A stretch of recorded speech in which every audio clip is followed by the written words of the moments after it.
Ini susunan apa nih, Pak? Oh, ini biasa nih panco, Pak. Panco. Iya.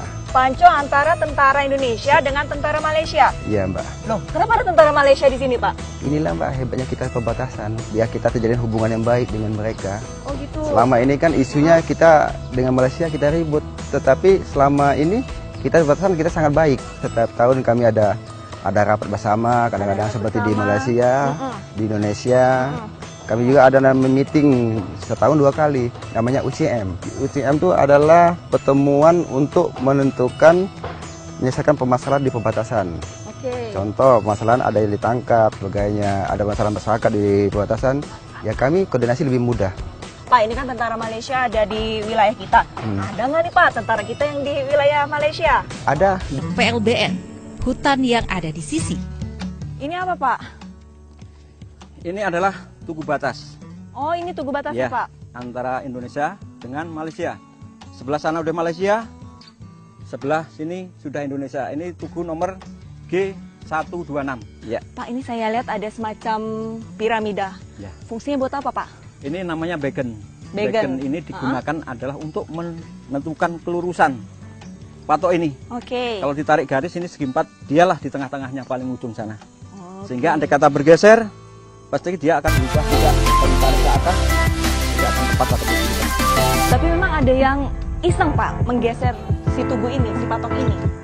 Kemungkinan ada, karena memang kita masih ada sekitar 300-an tugu yang sampai saat ini belum ditemukan. Oh ya? Ya, belum ditemukan. Itu apakah itu dari faktor alam, apakah itu memang ada oknum yang sengaja berkepentingan dan lain sebagainya, kami tidak tahu. Sampai sekarang belum tahu persis. Ya. Tapi Pak, saya penasaran, ini Bapak tahu tugu-tugu ini, titik-titik dari patok ini dari mana sih? Kita sudah 2 kali peta. Peta. Itu Peta petanya, Pak. perbatasan. Inilah salah satu dari 11 MLP. Apa itu, Pak? Model lembar peta. Oke. Ini wilayah Entikor atau tanggung jawab patok. Ini peta ini sudah berkoordinat tiap patok. Dari koordinat yang ada di peta kita masukkan ke DPS. Kita simpan. Setelah kita simpan baru kita untuk navigasi patroli dari patok 1, ke 2, ke 3 dan selanjutnya. Jaraknya dari satu patok ke satu patok yang lain berapa meter, Pak? Antara 25 meter sampai 100 meter. Ada tipe apa saja, Pak? Bisa dijelaskan? Kita patok ada 4 tipe. Yang pertama adalah tipe A. Ini ukuran yang paling besar, 50 cm kali 50. Kemudian tipe B ini lebih kecil, 22 kali 22 cm.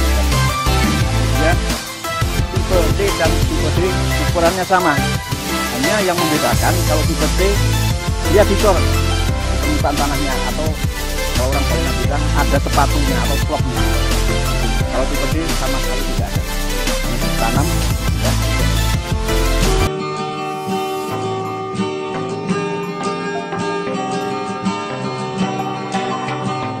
Perjalanan menyusuri patok batas pun masih berlanjut. Kami berjalan sekitar 200 meter. Namun di perjalanan, saya menemukan Di tengah-tengah hutan saat pencarian titik ataupun batas negara Indonesia, Malaysia, ada ladang. Pak, ini ladang warga Indonesia atau ladang warga Malaysia nih, Pak? Ini ladang punya warga Indonesia. Memang betul. Sebenarnya di tengah hutan, namun hutan ini tidak jauh dari pemukiman masyarakat. Dan kalau kita tarik dari patok 25 ke patok 26, ini masih wilayah Indonesia, tidak melewati batas. Ini termasuk daerah rawan nggak, Pak? Soalnya kan ladang, terus berarti kan berdekatan dengan perbatasan. Ya, kalau dikatakan rawan, ya rawan, enggak, ya enggak. Tinggal kita sebagaimana tim patroli harus mewaspadai. Jangan sampai ladang nanti menyeberang ke wilayah seberang.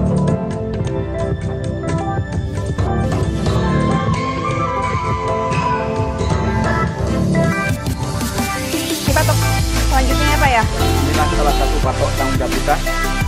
Di antara 40, inilah salah satu. Pak, ini yang saya lihat ini berbeda dari patok sebelumnya, Pak. Ini ada pembatasnya, pengawas. Tapi tidak semua patok ya, Pak ya?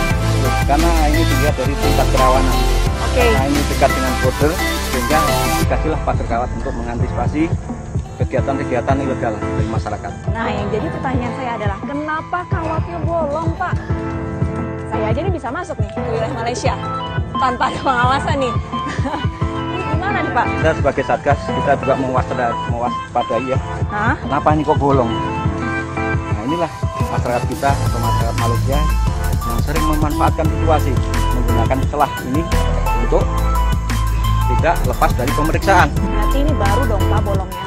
Iya, memang baru. Oke, berarti nanti kira-kira kapan nih kalau sudah ditemukan, oke ini bolong, oke ini harus kita pasang lagi, harus kita rapatkan lagi, ini biasanya waktu berapa lama Pak? Secepat mungkin kami usahakan ini, secepat mungkin. Namun sering terjadi, sudah kita betulkan, kita berbagi 1 minggu atau beberapa minggu kemudian sudah bolong kembali. Namun kita tidak bosan-bosannya, Oke.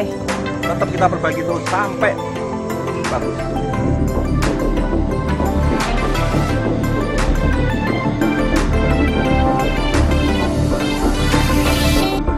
Indonesia memiliki 9 titik permasalahan dengan Malaysia atau Outstanding Boundary Problem OBP. Penyelesaian OBP dengan Malaysia berjalan alot karena adanya perbedaan persepsi terkait perjanjian traktat tahun 1891, Konvensi 1915, Konvensi 1928, dan terakhir MOU Perjanjian Batas Darat Indonesia-Malaysia tahun 1973 hingga 2006.